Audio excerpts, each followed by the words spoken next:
L'échelle des âges nous montre que l'on peut continuer à fonctionner et à être un leader jusqu'au-delà de 70 ans, 80, 90 ans.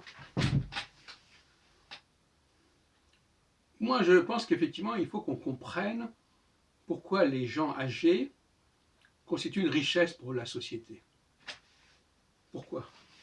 Parce que les gens âgés, ils parlent de ce qu'ils savent, ils parlent de ce qu'ils ont vécu, de ce qu'ils ont pu observer au cours des années. Les jeunes, eux, ils projettent sur le monde des généralités et finalement, ils ne savent pas de quoi ils parlent. Ils supposent que les choses doivent être comme ça parce que c'est comme ça que ça a été dit. Donc on voit bien qu'il est important de faire rencontrer en quelque sorte la jeunesse et la vieillesse. J'allais presque dire la gauche et la droite. La gauche qui est très idéaliste, très dans le concept, dans l'idéologie, et la droite qui est beaucoup plus réaliste, dans le concret, etc. Et on n'a pas assez pris la mesure de cette question de l'âge, qui est au cœur de l'astrologie charismatique, comme vous avez compris. L'échelle des âges, qui va de 7 ans en 7 ans.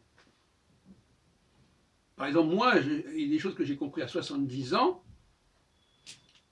sur un parcours qui est suffisamment riche et qui est répétitif, et que je n'avais pas compris à 30 ans, évidemment.